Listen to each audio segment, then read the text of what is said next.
everyone. So today we are going to learn about Diffie-Hellman key exchange algorithm. आज हम Diffie-Hellman key exchange algorithm के बारे में बात करेंगे, कैसे काम करती है, इंक्रिप्शन डिक्रिप्शन कैसे होता है, किसने इन्वेंट किया था इसको, इन सब चीज़ों के बारे में आज हम डिस्कस करने वाले हैं. तो let's start the topic. Okay, so Diffie-Hellman is a mathematical problem that is a foundation for many cryptographic protocols. तो Diffie-Hellman क्या है ना, एक mathematical problem है जो फाउंडेशन है कई सारे क्रिप्टोग्राफिक प्रोटोकॉल्स का. अब क्रिप्टोग्राफिक प्रोटोकॉल्स क्या होते हैं? क्रिप्टोग्राफी से हम ये समझते हैं जब इंक्रिप्शन और डिक्रिप्शन होता है. प्रोटोकॉल्स मतलब उसके रूल रेगुलेशन. तो ये काइंड का फाउंडेशन है इन सारे रूल्स एंड रेगुलेशंस का. अभी हम आगे जब एग्जांपल देखेंगे तो हमें समझ में आएगा कि कैसे काम करता है exactly. Diffie-Hellman is one of the greatest inventions in cyber security. ये क्या थे? एक greatest invention थे cyber security में. Okay, this revolutionary algorithm was proposed by Whitfield Diffie and Martin Hellman in 1976. इनका नाम important है, याद करना. इन्होंने इसको propose किया था enabling two entities to agree upon a secret key. अब जब हम आगे एग्जाम्पल में देखेंगे ना, तो कैसे सेंडर जो होता है हमारा, रिसीवर जो होता है, कैसे की जनरेट होती है और कैसे हम जब अपनी की को एक्सचेंज करते हैं तो भी हमारी कॉन्फिडेंशियलिटी मेंटेन रहती है without prior arrangements even in the presence of potential eavesdropper. Eavesdroppers क्या होते हैं? एयरड्रॉपिंग इज अ टेक्निक जब हम साइलेंटली किसी की चीज़ों को सुन रहे होते हैं. लाइक नेटवर्क में हमें पता नहीं होता ना कि हैकर हमारी चीज़ों को सुन रहा है या क्या एक्सट्रैक्ट कर रहा है, तो उसी टाइप का. ओके, अब हम आगे बढ़ते हैं अपने नेक्स्ट पैरा की तरफ. Okay, so Diffie-Hellman offers a powerful solution to secure key exchange, which has always been challenging and prone to alteration, thus ensuring confidentiality, integrity and information.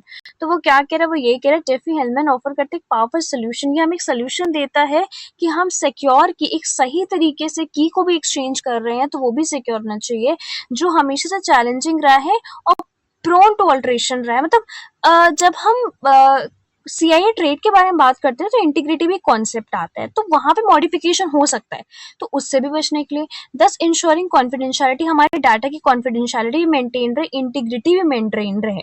ये एक CIA ट्रेड का ही पार्ट है, confidentiality और integrity. So I hope इतना समझ में आया होगा. अब हम एक एग्जाम्पल से समझते हैं कि हमारा एक्चुअल में ये की एक्सचेंज होता कैसे है. ओके, सो स्टार्ट करते हैं. सपोज करो मेरे पास एक है सेंडर ए, ठीक है, एक है रिसीवर बी.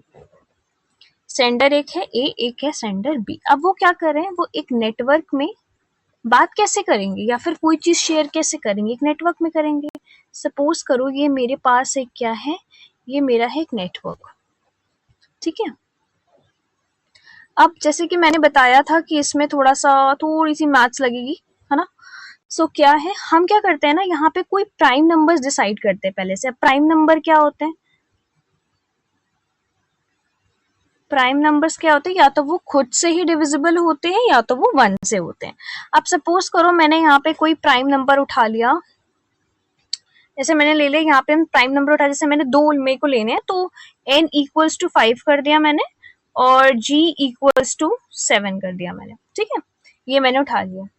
अब मैं क्या कर रही हूँ, अब ये दोनों साइड, मतलब एक तरफ सेंडर और एक तरफ रिसीवर, वो दोनों क्या करेंगे? वो दोनों अपनी अपनी प्राइवेट की जनरेट करेंगे, ठीक है. मैं यहाँ पे एक छोटा सा लिख देती हूँ, प्राइवेट.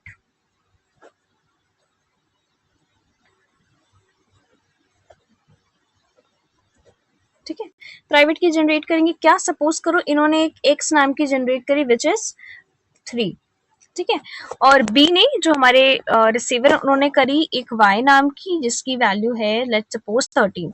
अब ये सब क्या होने चाहिए ना, ये सभी प्राइम नंबर्स होने चाहिए, ठीक है ना. अब इन्होंने एक जनरेट कर दी, इन्होंने एक जनरेट कर दी. अब हमारे पास क्या आएगा? अब हम एक छोटा सा फॉर्मूला लगाते हैं, उससे ही हम अपना जो है वो आगे प्रोसीड करेंगे. क्या फॉर्मूला है? हमें क्या कैलकुलेट करना है? हमें ए की निकालनी है, ठीक है. क्या करेंगे हम उसके लिए? अभी तो हम पहले इंक्रिप्शन कर रहे हैं, ठीक है, उसके बाद हम की निकालेंगे. सो क्या करेंगे हम? सपोज करो मेरे को ए का चाहिए था, तो मैंने कहा ए इक्वल्स टू जी की पावर एक्स मॉड, ठीक है, g की पावर x मॉड और मेरे पास क्या रहेगा n। ठीक है, अब मैं क्या करूंगी, a की मुझे वैल्यू चाहिए तो मैं क्या करूंगी, मेरे पास g क्या था, मेरे पास g था 7, तो मैंने यहाँ 7 लिख दिया। ठीक है, उसके बाद x पावर में है तो x की वैल्यू क्या है, 3 है, मैंने यहाँ पे 3 लिख दिया। उसके बाद मॉड 5, n की वैल्यू क्या है, 5 है। ठीक है, अगर हम इसे कैलकुलेट करेंगे, अगर आप कैलकुलेट करोगे तो इसका आंसर आएगा 3 के अराउंड। सिमिलरली हम ये चीज यहाँ पे भी करेंगे, रिसीवर के एंड पे भी।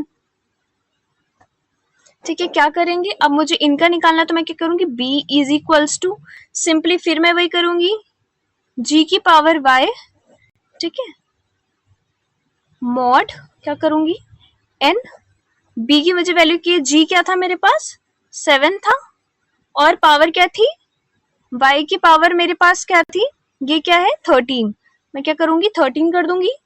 फिर मैंने कहा मॉड n की वैल्यू क्या है मेरे पास 5 के इक्वल्स टू, मैंने क्या करा 5 कर दिया। अब जब आप इसे कैलकुलेट करोगे आपके पास b की वैल्यू क्या आएगी, अराउंड 2 के अराउंड आएगी आपके पास b की वैल्यू। आई होप इतना कॉन्सेप्ट क्लियर हुआ होगा, बस इस चीज को थोड़ा थोड़ा याद रखना है। अब मेरे पास क्या हो गया, मैंने अपनी एक वैल्यू निकाल ली, इसने अपनी एक वैल्यू निकाली और इन्होंने अपनी वैल्यू निकाली। अब हम आगे बढ़ते हैं, अब हमारे पास वैल्यूज निकल गई, अब इसको हम क्या करेंगे, इसको हम चेंज करेंगे, एक्सचेंज करेंगे। ठीक है, अब वो कैसे करेंगे देखते हैं।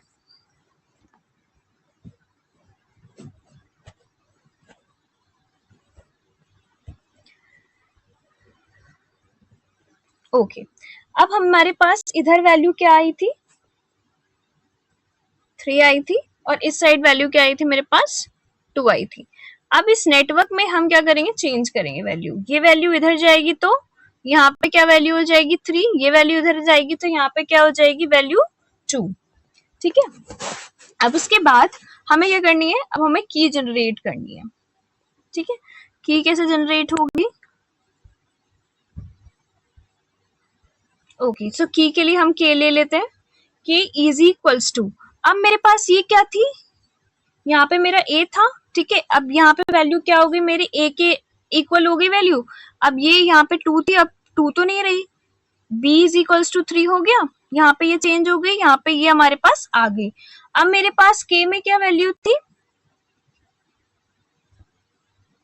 b का n mod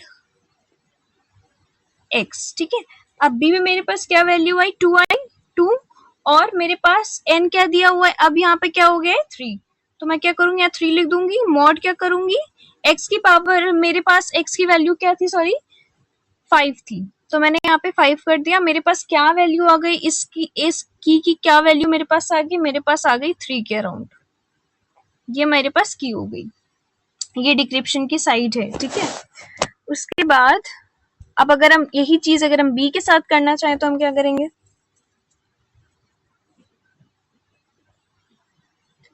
k is equals to a की पावर y मॉड n, मेरे पास a क्या हुआ अब 3 और y मेरे पास कितना था पहले 13, मॉड मैंने क्या किया n। ठीक है, n की मेरे पास वैल्यू क्या थी, एक सेकेंड, ओके, मेरे पास n की वैल्यू कितनी थी 5 थी। अगर हम इसे कैलकुलेट करेंगे हमारे पास क्या आएगा, b की वैल्यू विल बी 3। तो ये इंक्रिप्शन और डिक्रिप्शन हुआ, पहले हमने एक्सचेंज किया था, फिर हम इंक्रिप्शन और डिक्रिप्शन किया हमने, कि कैसे हम कि एक्सचेंज कर रहे हैं, फिर इंक्रिप्ट कर रहे हैं, डिक्रिप्ट कर रहे हैं, कैसे मॉड लगा रहे हैं, सारी चीजें मैंने एक्सप्लेन कर दी हैं। अगर कोई भी इशू होता है तो प्लीज रिपीट करके देखिएगा और आपको जरूर समझ में आएगा। Thank you so much.